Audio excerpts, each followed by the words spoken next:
Hello students, आज हम लोग देखते हैं एक्सरसाइज मिसलेनियस एक्सरसाइज आप चैप्टर 2 और उसका पहला क्वेश्चन देखते हैं हम लोग। पहला क्वेश्चन है आपका, ये दो रिलेशन दिए गए हैं। एक रिलेशन आपका एफ से डिफाइन किया गया है और एक रिलेशन आपका जी से डिफाइन किया गया है। आपको ये बताना है कि f is a function but g is not a function. तो फिर से एक बार आपको बता दें कि फंक्शन की डिफिनेशन के लिए मैंने आपको बताया था कि डोमेन के हर एलिमेंट का एक यूनिक इमेज बननी चाहिए। अगर डोमेन के हर एलिमेंट की यूनिक इमेज नहीं बन रही है तो फिर वो हमारा फंक्शन नहीं होगा। तो हम फंक्शन की डिफिनेशन को ध्यान में रखते हुए इसको प्रूव करने की कोशिश करते हैं कि f is a function and g is not a function. Okay, यहाँ पर देखते हैं कंडीशन आपके पास अप्लाई कंडीशन दी गई है। पहली कंडीशन यह है कि when x is greater or equal to 0 and less or equal to 3 तब हमें fx जो है x स्क्वायर लेना है। तो यहाँ पर अगर हम इस रिलेशन को रोस्टर फॉर्म में राइट करना चाहें तो हमारे पास जो ऑर्डर पेयर मिलेंगे वो क्या क्या होंगे उसको हम लोग देखने की कोशिश करते हैं। अगर हमने x की वैल्यू 0 ले ली, अगर हमने x की वैल्यू 0 ले ली तो यहां पर fx की जो वैल्यू होगी वो होगी x स्क्वायर। तो x square means 0 square, therefore ये 0 हो जाएगा। सेकेंड, अगर हमने x की वैल्यू 1 ले ली, क्योंकि x की वैल्यू हमें कहां से कहां तक लेनी है, x की वैल्यू हमें 0 से लेकर के 3 तक लेनी है और यहां पर 3 से लेकर के 10 तक लेनी है। तो हम लोग देखते हैं यहां पर x की वैल्यू मैं 1 लेता हूं।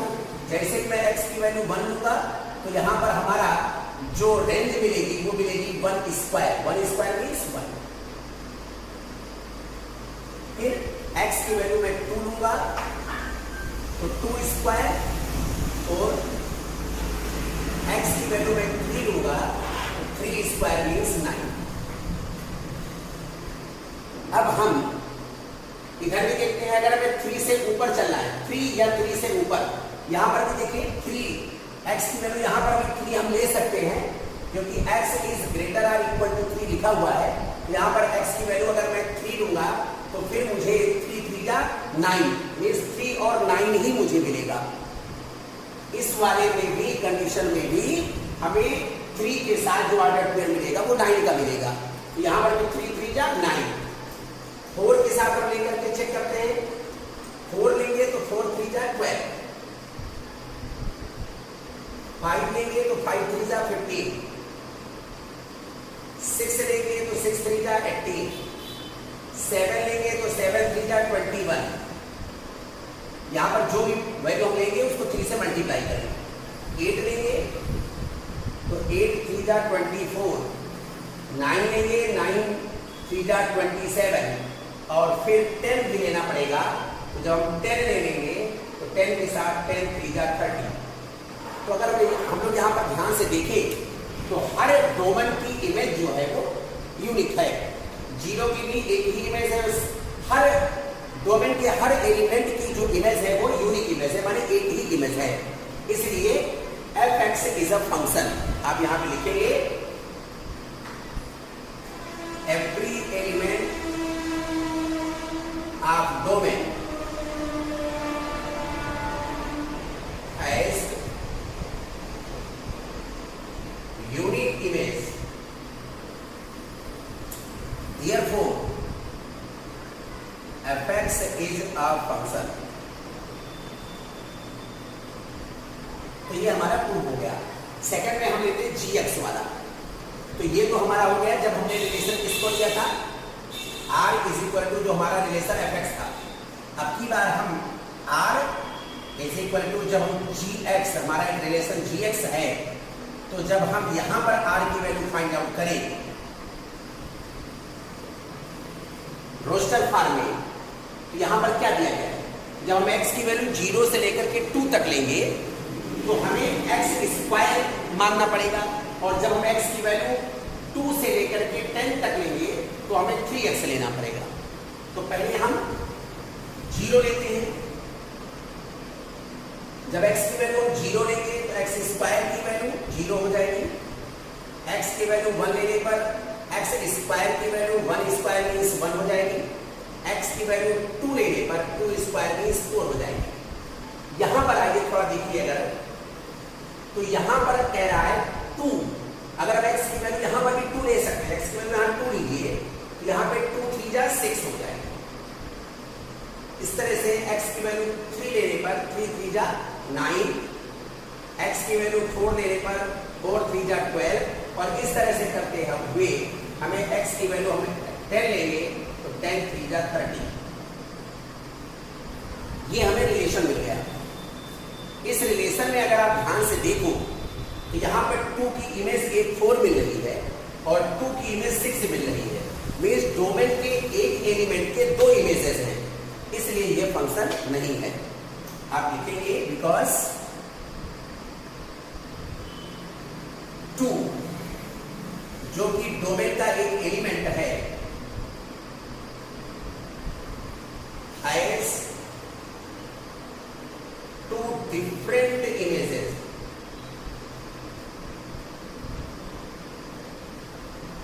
therefore gx is not a function, इसलिए gx हमारा फंक्शन नहीं है। Okay, let us see question number 2, and question number 2 is saying fx is equal to x square, then find f 1.1 minus f1 upon 1.1 minus 1, means एक बार हमें x की value 1.1 लेनी है और एक बार हमें x की वैल्यू 1 लेनी है। तो therefore f of 1.1 minus f of 1 upon 1.1 minus 1 this is equal to, अभी आपको कंडीशन दी गई fx इज इक्वल टू एक्स स्क्वायर, तो जब यहाँ पर x था तो यहाँ एक्स स्क्वायर हो गया, जब यहाँ पर 1.1 है तो यहाँ पर 1.1 का स्क्वायर हो जाएगा, और यहाँ पर 1 square upon 1.1 minus 1, identity use करेंगे हम लोग, a square minus b square, then we have a plus b, a minus b, 1.1 plus 1 and 1.1 minus 1 upon 1.1 minus 1, ये वाला इससे कैंसिल हो जाएगा, then we have 1.1 plus 1, we have 2.1, and this is our answer. Okay, हम लोग देखते हैं question number 3, find the domain of the function fx is equal to this। देखते हैं हम लोग, fx ये हमारा दिया गया है, ये हमारा हो जाएगा x plus 1 होल स्क्वायर, और ये हमारा हो जाएगा, ये आपका क्वाड्रेटिक पॉलिनोमियल है, तो हम इसका फैक्टराइजेशन करेंगे, फैक्टर करेंगे, तो कैसे करेंगे, यहां पर 21 के 2 ऐसे फैक्टर करो जिनका सम 8 हो, तो क्या हो जाएगा आपका 21 का कोई ऐसा फैक्टर करो जिसका सम आ जाए 8, यहां पर 12 है बेटा, तो 6 2 जा 12, 6 प्लस 2 8, जब हम इसका फैक्टराइजेशन इसका करेंगे, जब हम इसका फैक्टर करेंगे, देन वी हैव आएगा x माइनस 6 x माइनस 2।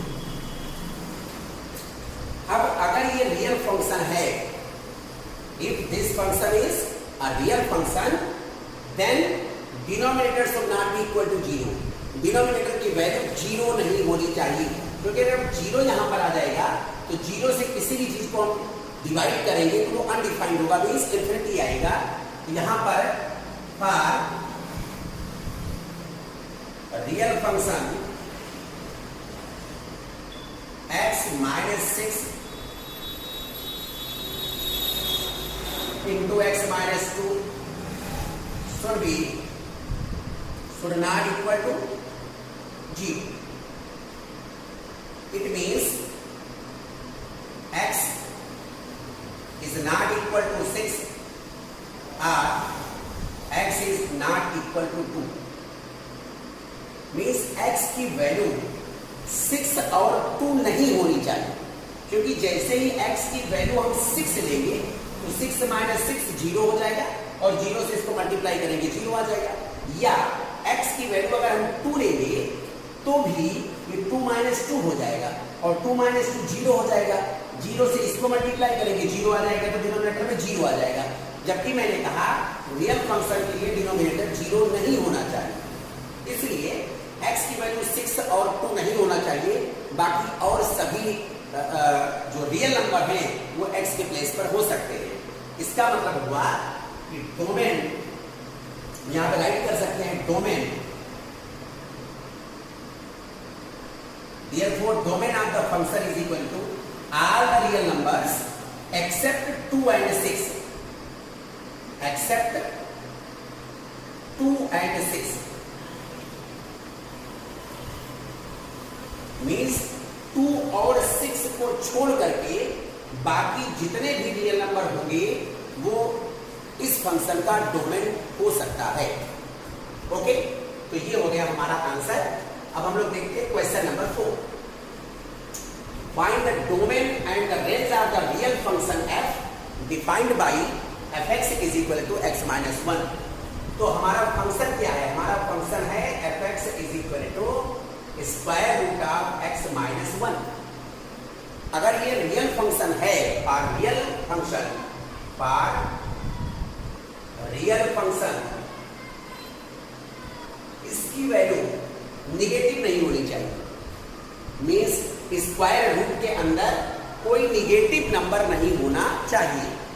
तो इसका मतलब x - 1 की वैल्यू निगेटिव नहीं होनी चाहिए। निगेटिव नहीं होने का मतलब क्या होता है कि x - 1 should be greater or equal to 0। x - 1 की वैल्यू या तो 0 हो या 0 से ग्रेटर हो। अब ये -1 उधर जाएगा तो x should be greater or equal to 1, means x की जो वैल्यू होनी चाहिए वो या तो 1 हो या 1 से ग्रेटर हो, मीन्स इन्फिनिटी तक हो। तो अगर हम डोमेन की बात करेंगे therefore domain is equal to, तो 1 तो हमारा होगा ही और 1 से ग्रेटर कहां तक? इन्फिनिटी तक। इट मीन्स क्लोज्ड इंटरवल 1 से लेकर ओपन इंटरवल इन्फिनिटी तक ये हमारा डोमेन हो जाएगा। अब हमें फाइंड आउट करना है इसकी रेंज। तो रेंज फाइंड आउट करने के लिए अभी मैंने आपसे बताया कि इसकी जो डोमेन में जो पहला एलिमेंट है, जो लोएस्ट एलिमेंट है वो क्या है? 1। तो 1 के लिए इस फंक्शन की वैल्यू क्या हो जाएगी? 0। तो यहां पर for x is equal to 1 f(x) is equal to 1 - 1 and this is equal to 0। उसके बाद और भी अगर जितने भी हमें 1 के आगे रियल नंबर, हमें जो भी रियल नंबर लेने सारे के सारे पॉजिटिव रियल नंबर हैं, तो 1 से ग्रेटर जितना भी लेने चले जाएंगे तो जो इसकी वैल्यू होगी वो पॉजिटिव रियल नंबर में ही बढ़ती चली जाएगी। इसका मतलब ये हुआ कि जो हमारा इसका रेंज है वो 0 से लेकर के और इन्फिनिटी तक होना चाहिए। डोमेन हमारा 1 से इन्फिनिटी तक, क्योंकि x की वैल्यू 1 से बड़ी होनी चाहिए या 1 होनी चाहिए, और यहाँ fx की वैल्यू वो 0 होनी चाहिए या 0 से बड़ी होनी चाहिए। तो इसका मतलब ये हुआ ये x इज इक्वल टू 1 के लिए fx की वैल्यू 0 आ जाएगी, मीन्स f1 यहाँ पर हम लिख सकते हैं f1 इज इक्वल टू 0। इसी तरह से हम 0 से लेकर के इन्फिनिटी के बीच के तमाम रियल नंबर रखेंगे तो जो fx की वैल्यू आएगी वो भी रियल नंबर होगी। और कैसी रियल नंबर होगी? पॉजिटिव रियल नंबर होगी। और कहाँ तक हो सकती है? इन्फिनिटी तक हो सकती है। तो ये हो जाएगा हमारा डोमेन और ये हो जाएगा हमारा range, and this is our answer. Okay, let us see question number 5। Find the domain and the range of the real function f defined by fx is equal to mod of x - 1। यहाँ पे modulus लग जाने का मतलब अगर इसका solution find out करते हैं तो fx is equal to mod x - 1। और मॉड का मतलब क्या समझते हैं आप? मीन्स अगर x - 1 की वैल्यू निगेटिव भी है तो जो ये मॉडुलस लग गया तो ये ऑटोमेटिक पॉजिटिव हो जाएगा। मीन्स x - 1 की निगेटिव या पॉजिटिव हर वैल्यू के लिए जो fx की वैल्यू होगी वो हमेशा पॉजिटिव होगी। और अगर x की इसकी वैल्यू 0 हो जाएगी तो 0 होगी, मीन्स जो fx हमारा होगा वो या तो 0 होगा या all the positive real number होगा। ओके, यहां पर थोड़ा क्लियर करते हैं हम लोग, चूंकि find the domain and the range, तो अगर हम डोमेन की बात कर लेते हैं तो डोमेन x हमारा कोई भी रियल नंबर हो सकता है, मींस x के प्लेस पर हम कोई भी रियल नंबर राइट कर सकते हैं। तो इसलिए यहां पर हमारा जो डोमेन हो जाएगा x belongs to r, therefore domain is equal to हो जाएगा r। मींस डोमेन के अंतर्गत अगर हम डोमेन की बात करेंगे तो डोमेन हमारा पूरा का पूरा रियल नंबर हो जाएगा। रियल नंबर से कहीं से भी हमारा पूरा डोमेन फाइंड आउट हो सकता है। अब उसके बाद अगर हम बात करते हैं रेंज की, तो अगर हमने बताया कि ये हमेशा क्या होगा, पॉजिटिव होगा। Mod x minus 1 this is equal to r greater than 0, इसकी वैल्यू हमेशा या तो 0 होगी या 0 से ग्रेटर होगी। मींस रेंज क्या होगा, 0 से लेकर के इंफिनिटी तक। इट मींस रियल नंबर में भी पॉजिटिव रियल नंबर, 0 और पॉजिटिव रियल नंबर। तो यहां पर अगर हम रेंज की बात कर ले तो ये जो हमारा रेंज होगा ये हमारा 0 से लेकर के इंफिनिटी तक हो जाएगा और ये हमारा हो जाएगा रेंज। फिर समझ लीजिए एक बात, यहाँ पर डोमेन में मैंने r क्यों लिखा, क्योंकि x की वैल्यू हम कुछ भी सपोज कर सकते हैं। रियल नंबर में से x की कोई भी वैल्यू हम ले सकते हैं और x की किसी भी वैल्यू के लिए जो हमारा रेंज आएगा वो 0 से लेकर के और इंफिनिटी तक होगा। ओके, तो इसलिए हमने यहाँ पर क्लोज इंटरवल 0 से लेकर के ओपन इंटरवल इंफिनिटी तक मैंने इसके रेंज ली। हेलो स्टूडेंट, देखते हैं क्वेश्चन नंबर 6। यहाँ पर let f is equal to this such that x belongs to r, be a function from r into r, determine the range of f। हमें f की range find out करनी है।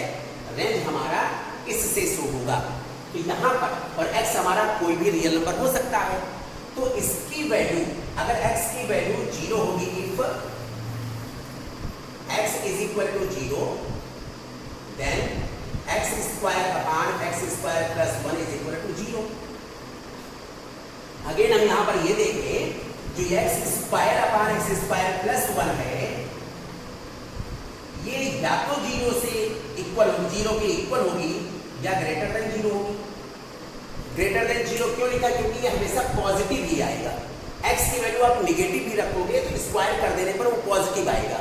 यहां पर ये जो x स्क्वायर की वैल्यू हमेशा पॉजिटिव आएगी, तो ये वैल्यू हमेशा पॉजिटिव होगी, इसलिए 0 से ग्रेटर होगी।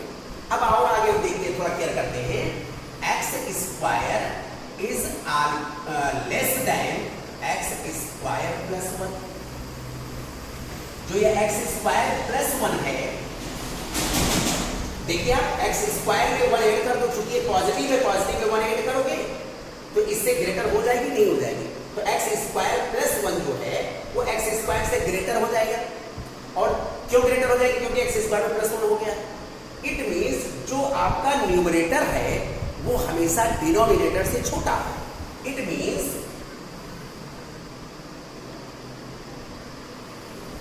Numerator is less than denominator.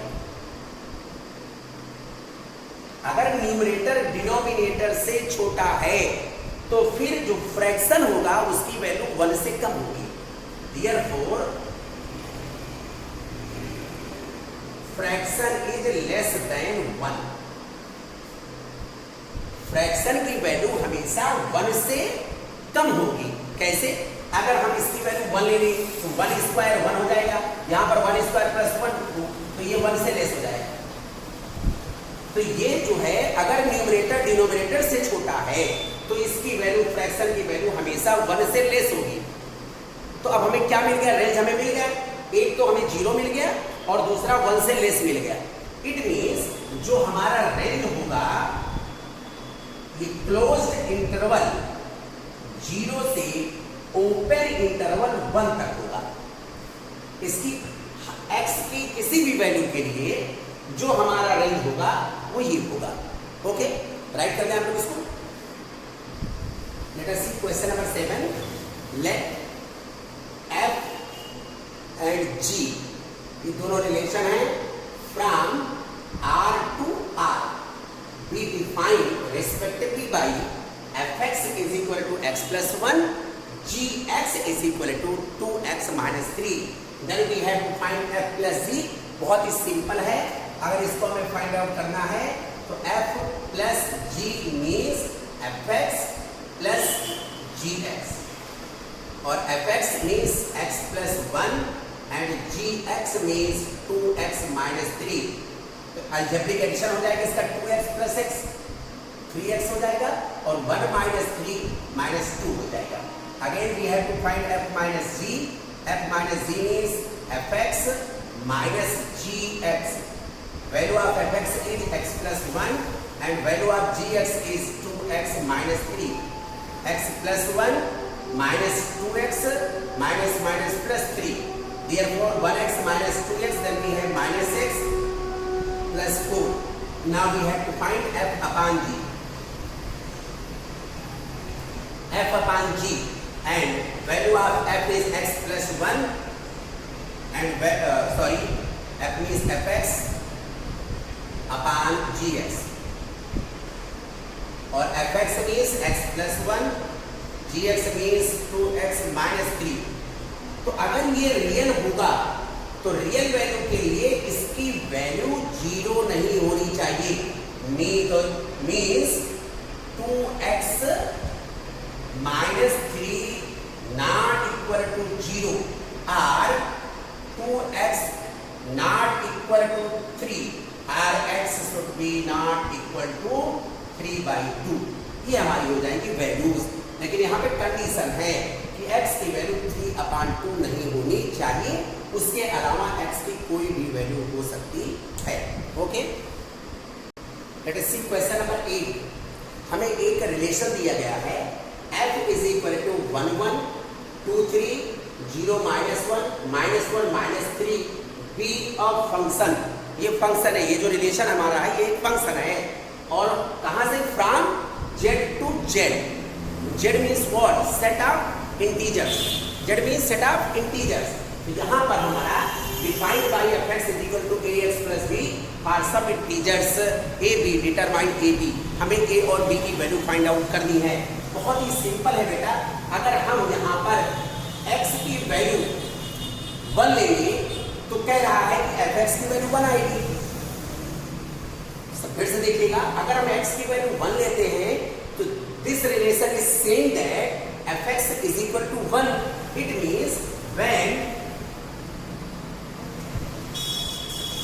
x is equal to 1 then fx is equal to also 1. और fx हमारा क्या है? a x plus b और x की वैल्यू मैंने 1 ले ली तो plus b is equal to 1. Therefore a plus b is equal to 1. This is our equation number first.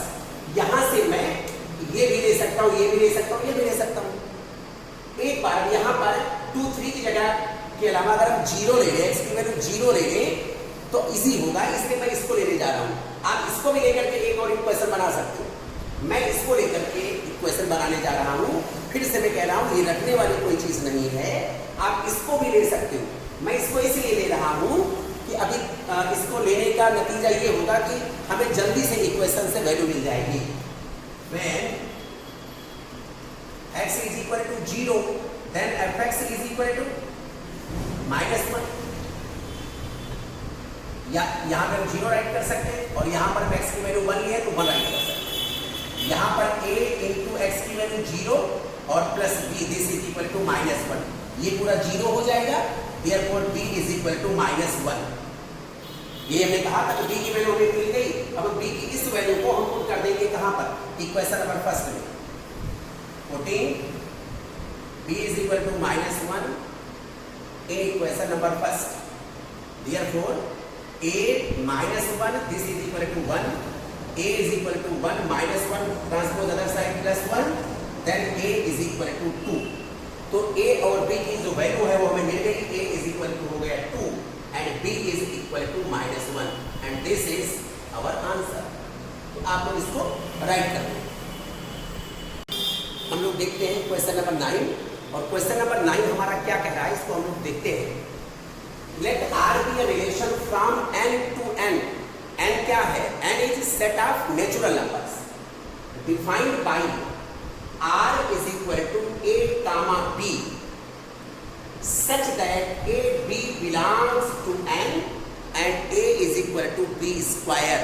a की वैल्यू b स्क्वायर होनी चाहिए। समझ में आ रही बात ना? आर द फॉलोइंग ट्रू, पहला वाला लिखता हूं मैं, a comma a is element of R. क्या a comma a element of R होगा? पहले हम आर को यहां पर देख के थोड़ा सा क्लियर करें। आर इज इक्वल टू, हम अगर a की b की वैल्यू 1 लेते हैं तो a की वैल्यू 1 आ जाएगी। अगर हम b की वैल्यू 2 लेते हैं तो a की वैल्यू क्या हो जाएगी? 4 हो जाएगी। नेचुरल नंबर हमें लेना है। अगर हम b की वैल्यू 3 लेते हैं तो a की वैल्यू 3 स्क्वायर मीन्स 9 हो जाएगी। अगर हम a की वैल्यू b की वैल्यू 4 लेते हैं तो a की वैल्यू 4 स्क्वायर मीन्स 16 हो जाएगी। अगर हम a की वैल्यू b की वैल्यू 5 लेते हैं तो a की वैल्यू हमारी 25 हो जाएगी। अगर हम b की वैल्यू 6 लेते हैं तो a की वैल्यू 6 स्क्वायर मीन्स 36 हो जाएगी। अगर हम b की वैल्यू 7 लेते हैं तो a स्क्वायर की वैल्यू 7 7 या 49 हो जाएगी। और इस तरह से हम आगे भी लेते चले जा सकते हैं। जो भी नेचुरल नंबर लेंगे b की वैल्यू उसको मानेंगे तो फिर उसका स्क्वायर कर देंगे, वो हमारी a की वैल्यू आ जाएगी। यहाँ पर हम लोग थोड़ा क्लियर करते हैं। कह रहा है a comma a belongs to r for all a belongs to n, means a की सभी वैल्यू के लिए a कामा a जो है वो r का एक एलिमेंट है। थोड़ा क्लियर करिए। 1 कामा 1 ये तो इसको सेटिस्फाई कर रहा है, लेकिन इसके अलावा कहीं भी 4 कामा 4, 2 कामा 2 या 9 कामा 9 या 3 कामा 3 कहीं भी आपको मिलेगा नहीं। इसलिए जो ये हमारा स्टेटमेंट है, this statement is false. This statement is false because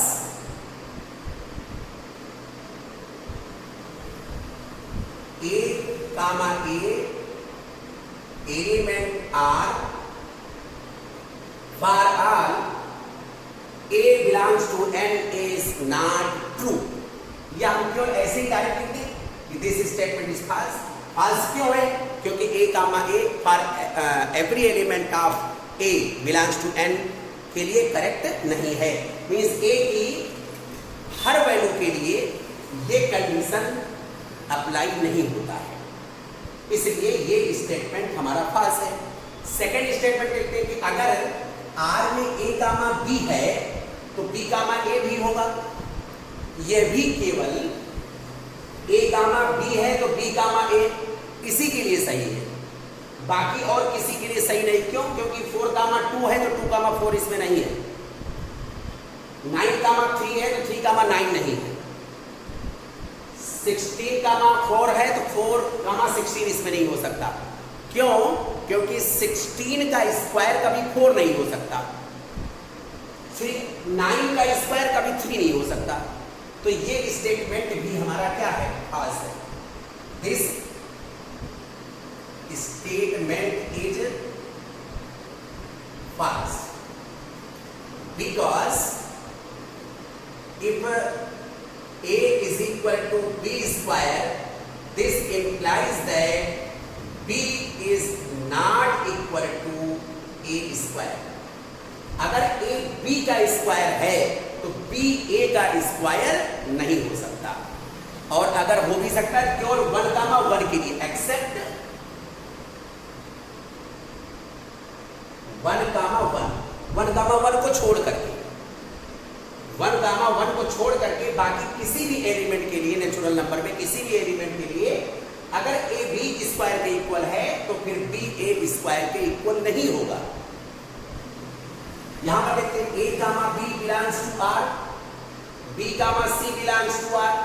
अगर a कामा b r में है तो a कामा b, मान लीजिए a कामा b इसको मान लिया या इसको मान लिया, तो b कामा c आपको कहीं नहीं मिलेगा। जैसे अगर ये 4 कामा 2 है तो 2 के साथ यहाँ पर √2 होगा जो कि मिल नहीं रहा है। या 9, 3 है, तो 9, 3 के साथ फिर 3, √3, लेकिन यहाँ पे नेचुरल नंबर हमें केवल लेना है। यहाँ पे 16, 4 है, तो फिर 4, 2 इसमें बिलोंग कर रहा है। ओके, 16, 4 है इसमें, 4, 2 है इसमें। तो कह रहा है आपसे कि if AB belongs to R, तो हम यहां लिखते हैं कि 16, 4 belongs to R and 4, 2 belongs to R, but 16, 2 AC, देखिए 4 ये AB BC, तो यहां पर AC में 16, 2 is not element of R, because क्यों नहीं होगा? Because 16 is not equal to 2 square, क्योंकि यहां पर A जो है वो B स्क्वायर के इक्वल नहीं है, जबकि कंडीशन हमारे पास है कि A जो है वो B स्क्वायर के इक्वल होना ही चाहिए। तो इसलिए यह स्टेटमेंट भी हमारा पास है। Therefore this statement is pass. Okay, write कर लें आप लोग इसको। Let us see question number 10। लेट A एक सेट दिया गया है 1, 2, 3, 4, B भी एक सेट दिया गया है जिसमें एलिमेंट है 1, 5, 9, 11, 15, 16 and F is equal to 1, 5। ये कार्टेशियन प्रोडक्ट दिया गया है आपका 1, 5, 2, 9, 3, 1, 4, 5, 2, 11। तो A हमारा एक सेट है 1, 2, 3, 4। B भी एक सेट है हमारे पास 1, 5, 9, 11, 15 एंड 16। और जो कार्टेशियन प्रोडक्ट हमारा F इज इक्वल टू है 1, 5, 2, 9, 3, 1,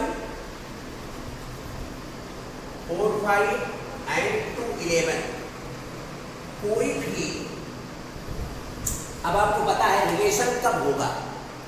अगर कोई रिलेशन डिफाइंड है from A to B, it means उस रिलेशन में जो ऑर्डर्ड पेयर्स होंगी, उन ऑर्डर्ड पेयर्स में जो पहले एलिमेंट का जो पहला एलिमेंट होगा वो सेट A से होगा और जो दूसरा एलिमेंट होगा वो सेट B से होगा। अगर ये कंडीशन अप्लाई हो रही है तो ये रिलेशन है, और अगर ये कंडीशन अप्लाई नहीं हो रही तो फिर ये रिलेशन नहीं है। बहुत सिंपल सी बात है। अब हम लोग यहां पर देखते हैं, इसमें ऑर्डर पेयर को देखते हैं। यहां पर 1, पहला ऑर्डर पेयर यहां पर 1, इसमें का 2, इसमें का 3, इसमें का 4, इसमें का 2। 1 यहां पर है A में, यहां 2 भी A में है, 3 भी A में है, 4 भी A में है, 2 भी A में है। इसका मतलब हुआ कि इस ऑर्डर पेयर के सभी जो पहले एलिमेंट हैं वो सब के सब A में है, मींस A से ही लिए गए। और जो ऑर्डर पेयर का दूसरा एलिमेंट होता है वो कहां से होना चाहिए? B से होना चाहिए। इट मीन्स B में देखिए 5 B में है, 9 भी B में है, 1 भी B में है, 5 B में है और 11 भी B में है। इसका मतलब ये हुआ कि जो ऑर्डर्ड पेयर्स के जो पहले एलिमेंट्स हैं वो सेट A के हैं। आप यहां पर राइट कीजिएगा because first elements of ordered pair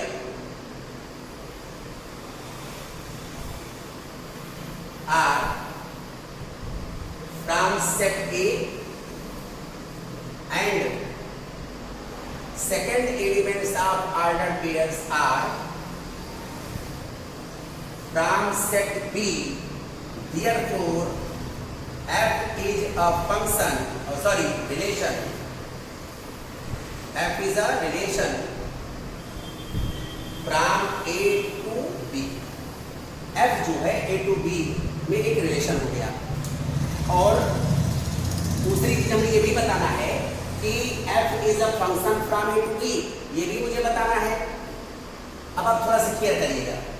यहां पर अगर आप ध्यान से देखो, इस रिलेशन में 2 की एक इमेज 9 मिल रही है और 2 की एक इमेज 11 मिल रही है। मीन्स एक ही एलिमेंट के 2 इमेज मिल रहे हैं। इसलिए ये फंक्शन नहीं हो सकता। आप यहां पर लिखना because element 2 has 2 different images, therefore f is not a function। therefore f जो है वो फंक्शन नहीं है। क्यों फंक्शन नहीं है मैंने बताया, क्योंकि एक ही इमेज के एक ही एलिमेंट के 2 इमेजेस मिल रही है। एक एलिमेंट 2 है जिसका एक इमेज 9 है, एक एलिमेंट 2 है जिसका इमेज 11 भी है। तो एक ही एलिमेंट के 2 इमेज मिल रही हैं, इसलिए यह रिलेशन फंक्शन नहीं है। ओके, राइट कर लें हम लोग इसको। चलिए बेटा हम लोग देखते हैं क्वेश्चन नंबर 11, और क्वेश्चन नंबर 11 क्या कह रहा है उसको देखते हैं। Let f be the subset of z cross z। z cross z क्या है? Cartesian product. याद रखना z क्या है? Set of integers defined by f is equal to ab comma a plus b such that a b belong to z। यहाँ पर हमारे पास f is equal to है ab comma a plus b such that a comma b belongs to z। चलिए हम लोग देखते हैं कि f एक फंक्शन है। इस f ऑफ ये रिलेशन दिया गया है, फंक्शन नहीं दिया गया, रिलेशन दिया गया है, और हमें ये देखना है, चेक करना है कि क्या यह रिलेशन एक फंक्शन है। तो चलिए देखते हैं पहले हम लोग यहाँ पर a और b कहाँ से लेना है? z से लेना है। z क्या है? इंटीजर है, सेट ऑफ इंटीजर। हम ले लेते हैं late a is equal to 0 and b is equal to 1। Then जो f है इसकी वैल्यू हमारे पास क्या होगी? 0। ये 0 से 1 को मल्टीप्लाई करोगे 0 आ जाएगा, और यहां पर 0 प्लस 1 करोगे तो 1 हो जाएगा। अब हम अगेन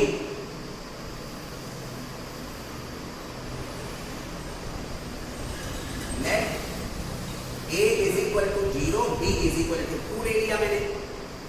तो f की वैल्यू क्या आएगी हमारे पास? जो रिलेशन है वो क्या मिलेगा मुझे? वो मिल जाएगा मेरे पास, जो ऑर्डर पेयर है वो मिलेगा 0 से 2 को मल्टीप्लाई करोगे 0 आएगा, और 0 प्लस 2 कर दोगे तो 2 आ जाएगा। तो आप यहाँ पे क्या देख रहे हो? 0 की एक इमेज 1 मिल गई, 0 की एक इमेज 2 मिल गई। इस तरह से हम ये देख रहे हैं कि एक ही एलिमेंट के 2 डिफरेंट इमेजेस हैं, और इसमें तो 0 के इनफाइनाइट इमेजेस मिल सकते हैं। तो क्या ये फंक्शन है? नहीं है। और भी अदर हम इंटीजर लेकर देख सकते हैं।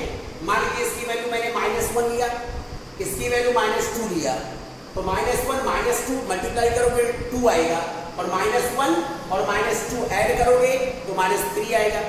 तो यहाँ पर आपने ये देखा कि 2 का एक इमेज -3 आया।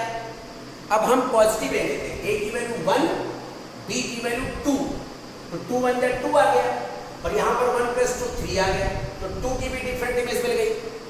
तो यहाँ पर आप ये देख रहे हैं कि एक ही एलिमेंट के एक से ज्यादा इमेजेस बन रहे हैं, इसलिए यह फंक्शन रिलेशन फंक्शन नहीं है। आप लिखेंगे because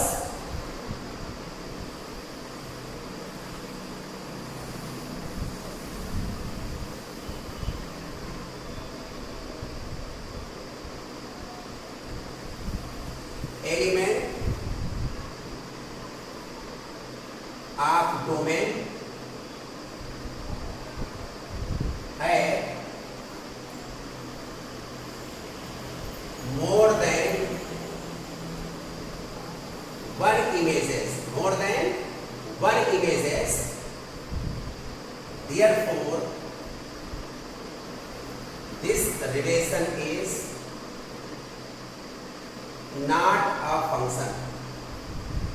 Therefore this relation is not a function। अब हम लोग देखते हैं question number 12। Let a is equal to this and let f such that from a to n, f कोई रिलेशन है from a to n, तो defined by fn is the highest prime factor of n find the range of F, थोड़ा clear करते हैं हम लोग। और F का इसमें का जो एलिमेंट हमें लेना है वो कहाँ से लेना है, ए से लेना है। तो यहाँ पर हम पहले एफ एन फाइंड आउट करते हैं, मीन्स F9। तो F9 की जो प्राइम फैक्टर होगी, प्राइम फैक्टर ऑफ 9 क्या हो जाएगा हमारे पास, prime factors of 9 is equal to 3 cross 3। इसमें प्राइम ग्रेटेस्ट प्राइम फैक्टर क्या होगा, 3 होगा।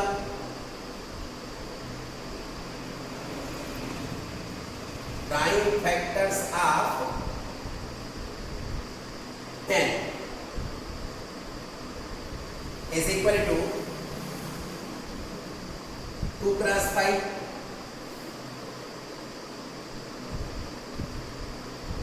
prime factors of 11 is equal to 11, 1 cross 11 हो जाएगा। और यहाँ पर 12 को क्या हो जाएगा, प्राइम फैक्टर्स ऑफ 12, तो 2 स्क्वायर इंटू 3 हो जाएगा। और प्राइम फैक्टर्स ऑफ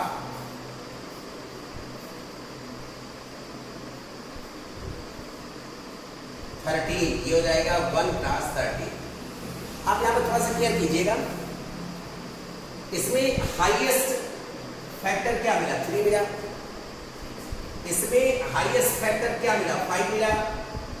इसमें हाईएस्ट फैक्टर क्या मिला, 11 मिला। इसमें भी हाईएस्ट फैक्टर क्या मिला, 3 मिला। और इसमें भी हाईएस्ट फैक्टर क्या मिला, 13 मिला। तो इसका मतलब ये हुआ, और हमें फाइंड आउट क्या करना है, find the range of F. Therefore range of F is equal to, तो रेंज क्या मिलेगा, जो हाईएस्ट फैक्टर होगा। तो यहां पर हाईएस्ट फैक्टर हमारा 3 हो गया, यहां पर हमारा 5 हो गया, यहां पर हो गया 11, क्योंकि 3 यहां पर था तो 3 तो हमने राइट कर ही दिया है। तो सेट में एक एलिमेंट को एक ही बार राइट किया जाता है। और यहां पर हो गया 13, तो ये हो जाएगा हमारा रेंज ऑफ FN। ओके, आप लोग इसको राइट कर दो।